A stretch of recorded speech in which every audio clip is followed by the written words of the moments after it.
Bienvenidos a una nueva entrevista de Atlántico TV. Nos acompaña Eduardo Méndez, bienvenido. Hola, buenas tardes. El arquitecto que se encargará un poco de la investigación de la excavación en la Ciudad Deportiva del Celta, que se presentó el pasado miércoles. Bueno, la próxima semana ya empiezan estos trabajos de excavación en Coto dos Mosquitos, que es el nombre de este yacimiento. ¿Qué se ha descubierto hasta ahora? Claro, lo que existe en esa zona, es decir, que sale fuera del ámbito donde está desarrollando el Celta su ciudad deportiva, es un asentamiento que arranca en una etapa de la prehistoria que llamamos el Neolítico y continúa hasta la del Bronce, es decir, que ocupa más o menos desde hace 4.000, 4.500 años antes de Cristo hasta hace unos 1.500. Es decir, en ese rango de tiempo, toda esta zona donde actualmente se emplaza la ciudad deportiva del Celta, como todo el entorno que está fuera, la zona del mercantil, incluso hasta el entorno mismo del campus universitario, es un enorme yacimiento arqueológico de esas características. Y lo que estamos aquí es excavando un sector, un área evidentemente grande, porque el ámbito donde se está desarrollando la ciudad deportiva del Celta es grande, pero es un sector de un yacimiento que es hiperextenso, o sea que tiene una extensión muy muy grande. ¿Y este yacimiento se conocía de antes? O sea, me refiero, ¿que era tan extenso, se conocía de antes o se conoció a partir de las obras del Celta? El yacimiento, o sea, ese entorno tenía una riqueza arqueológica importante, se conoce hace muchos años. De hecho, en toda esa zona está lleno de túmulos megalíticos, de estas mamuas, de estos enterramientos que son de la época neolítica, hace unos 4.000, 4.500 años antes de Cristo. Y de hecho hay uno muy conocido que está dentro del propio círculo mercantil, que está entero y se puede visitar y demás. Y aparte de esos monumentos que son muy visibles en el paisaje, en todo ese entorno se conocían restos materiales en superficie que daban a entender que en esa zona existía una ocupación humana vinculada en parte de esos túmulos y también de épocas posteriores. De hecho, yo creo que en los años 90 se hizo una primera excavación en un yacimiento que se llama Entre Piñeiros, que está en Mos, pero está pegado justo al círculo mercantil y que tiene unas características idénticas a las que existen actualmente en lo que se está excavando ahora. Pero bueno, la diferencia es que aquello era una parcela de una casa, que es una superficie por lo tanto muy pequeña, y aquí estamos excavando una superficie mucho más grande.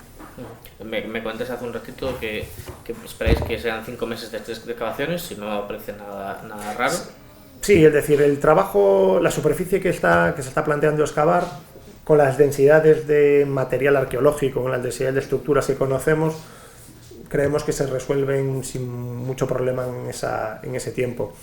Porque claro, el yacimiento sí, efectivamente tiene una extensión superficial muy grande, pero bueno, por lo menos lo que se haya excavado hasta ahora, dentro del contexto de lo que conocemos para esta época en el noroeste, o si queremos utilizar el término administrativo de Galicia, no los más ricos del mundo. Es decir, por las condiciones en las que se ocupa y desocupa este yacimiento durante la prehistoria, ese proceso de ocupación humana hace que el registro arqueológico que nos quede, es decir, son fundamentalmente fragmentos de cerámica, algunas herramientas de piedra y tal, estén muy concentradas en el paisaje, en zonas muy concretas del yacimiento y que respondan a áreas de limpieza. Es decir, como este sitio se está ocupando y reocupando constantemente durante más de 2.000 años, la desocupación del sitio es organizada, es decir, se desmontaban las cabañas, las chozas, lo que sobraba, lo que no valía, se limpiaba y se volvía pues un mes después, 5 meses después, 2 años después y otra vez. Y ese proceso constante de ocupar y reocupar lo que nos lleva es que todo el material que encontramos ahora, que son los desperdicios de la actividad de nuestros antepasados, estén completamente fragmentados, o sea, un estado de conservación no el mejor, el más óptimo, pero bueno, sé que tenemos y evidentemente con eso trabajamos. ¿Y afrontas el proyecto con una expectativa en especial? Pues sí, aquí realmente este proyecto, en este caso, lo que nos ofrece, la oportunidad que nos ofrece esta excavación, sufragada en toda su extensión por el Club Celta de Vigo, es excavar un yacimiento de estas características en una superficie muy grande.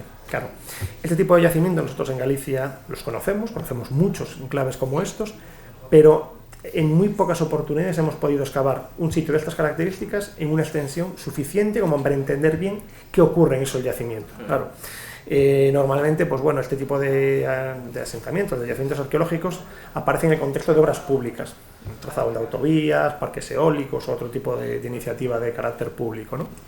Y claro, lo que se excava es exclusivamente lo que está siendo afectado por esa obra.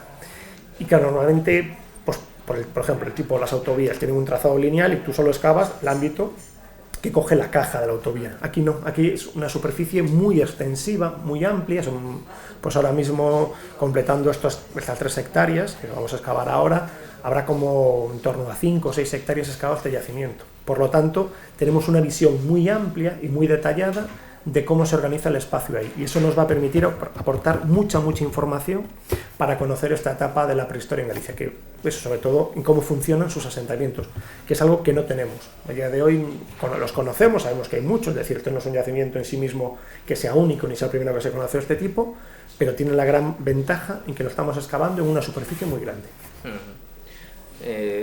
Bueno, conociendo la musealización de los restos, que es una cosa que va a hacer al final de este proyecto, ¿cuál es el plan? Claro, aquí lo que nos dice la administración, que es la Dirección General de Patrimonio Cultural de la Xunta de Galicia, que tendría las competencias en esto, es que los materiales que se recuperan, toda la información que se genera durante el trabajo, se deposita en los museos. Y concretamente, en el caso de este yacimiento, como administrativamente pertenece al Concello de Mos, se depositaría en el Museo de Pontevedra. Bien, evidentemente el Celta considera que, teniendo en cuenta un poco, pues evidentemente la naturaleza de su entidad, del club y tal, que dentro de las instalaciones que se van a construir ahí tiene que haber un apartado, un espacio, que recoja la información fundamental de este yacimiento, es decir, qué era lo que había ahí, si era un asentamiento, si eran casas, si era un sitio para, o sea, si eran enterramientos, es decir, explicar qué es el yacimiento, contextualizarlo en un sentido más amplio, es decir, incluirlo dentro de un discurso sobre la propia prehistoria y la primera ocupación humana de lo que hoy entendemos por Galicia, y después evidentemente también mantener ahí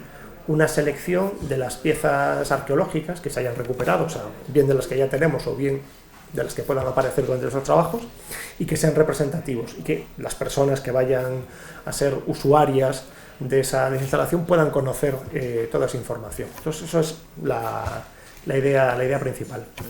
Aparte, claro, uno también de los objetivos que nos marca el club es que publiquemos, es decir, que esto que no, como te decía antes, la información acaba en un museo y no tiene por qué salir de ahí. Entonces, lo que quiere el Celta es que esa información trascienda a la sociedad, y por lo tanto lo que vamos a hacer son publicaciones, o sea, por un lado publicaciones más del ámbito científico, es decir, para explicar aspectos que tienen un interés más de naturaleza académica y que, bueno, quizás son menos relevantes a nivel más general, y después publicaciones, una publicación, una monografía, un libro, donde contemos todo el proceso de trabajo que se ha desarrollado aquí, contando los principales resultados, y eso sí, ya para un ámbito ya más de un público más general, sin entrar en tanto tecnicismo arqueológico o histórico. Bueno, hasta ahora se han encontrado como unas 4.000 piezas aproximadamente. Sí. ¿Hay alguna que destaque en especial por su rareza? Claro, ahí, es decir, en ese sentido el material que sale es bastante estándar dentro de lo que conocemos para esta etapa en Galicia. Sobre todo hay un tipo, es decir, ahí lo que recuperamos principalmente son fragmentos de cerámica, es decir, fragmentos de recipientes de barro y herramientas de piedra, ¿no? de diferentes formatos.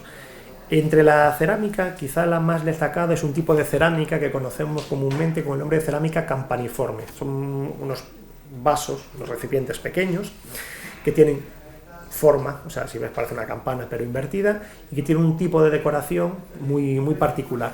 Y es una cerámica que responde a un fenómeno que ocurre en la Europa atlántica, principalmente entre hace 2500, 2000 o un poquito menos antes de Cristo, 2000 años antes de Cristo, y que lo tenemos desde Dinamarca, o sea, desde el ámbito escandinavo hasta el sur de la península, y sobre todo en el ámbito atlántico. Y en el crecimiento de Cotos Mosquitos tenemos bastante cerámica de ese tipo. En sectores concretos, porque como vemos el yacimiento tiene ocupaciones dilatadas en el tiempo, pero hay varios sectores donde hay una presencia significativa de esa cerámica. ¿Por qué es relevante esa cerámica? Porque no responde a una cerámica de uso común. Es decir, nosotros en la actualidad en casa pues tenemos la vajilla de comer todos los días, lo usamos, se rompe, pues se tira y ya está. Pero tenemos, sobre todo para un evento, una fiesta, lo que sea, tenemos una cerámica, un menaje de hogar poco más cuidado, más especial, ¿no? Pues esa cerámica campaniforme entra en ese conjunto, esa cerámica que es un poco particular, que no se utiliza para actividades comunes, sino que tiene un uso en actos particulares.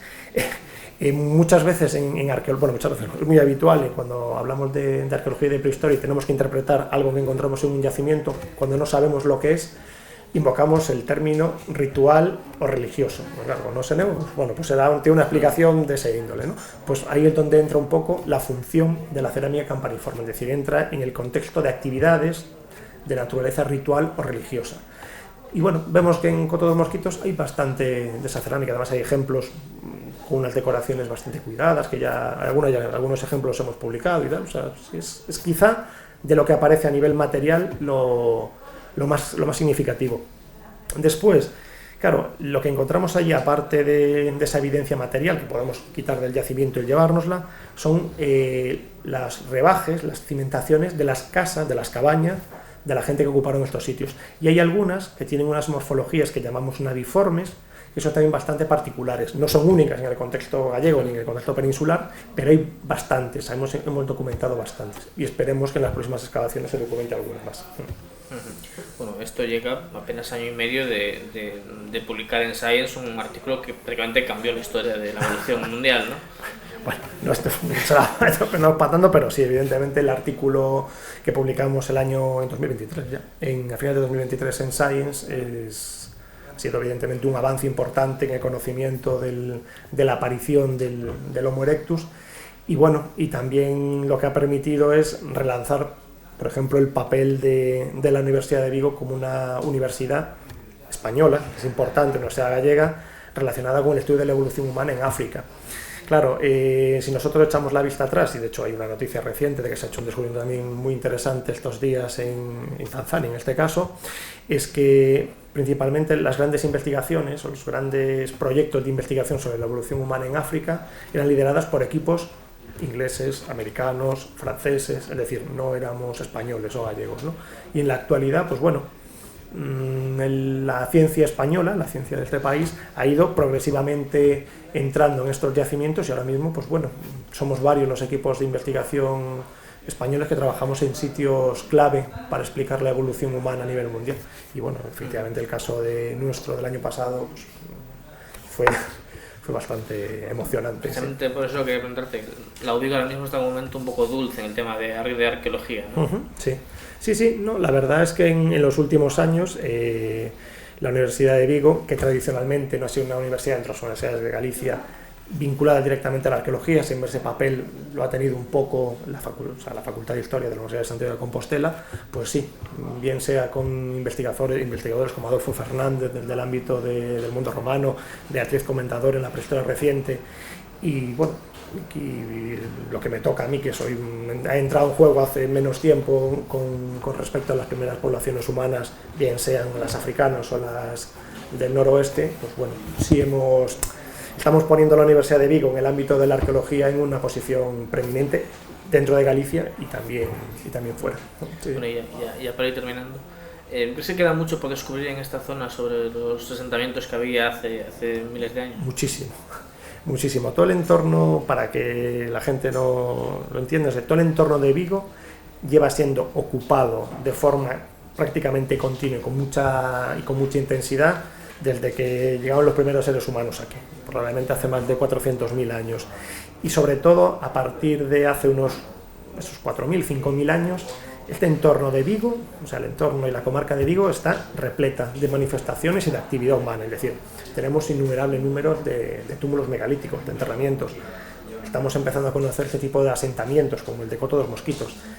Tenemos un montón de estaciones de arte rupestre, o sea, de petroglifos, es decir, este entorno sur de la ría de Vigo, o si queremos entender en general toda la propia ría de Vigo, ese entorno, tiene una actividad humana muy intensa y muy interesante durante este periodo. ¿Qué pasa? Pues que no lo conocemos tan bien como deberíamos, es decir, a pesar de tener una riqueza de este calibre, pues bueno, en los últimos años no se han desarrollado proyectos específicos de investigación centrado en esto. Y en este caso, pues bueno, el que nos está tocando ahora desarrollar gracias al soporte de Cruz Celta de Vigo, pues nos viene muy bien, pues un poco para llenar ese hueco que tenemos de conocimiento y de información de esta época. O sea que bueno. no nos podemos quejar, creo. Pues muchas gracias por venir hasta aquí, Eduardo, y estaremos atentos a lo que sale de ahí de los mosquitos. Muchas gracias a vosotros y aquí nos volveremos a ver. Gracias. Y nos vemos en la siguiente entrevista de Randy Couture.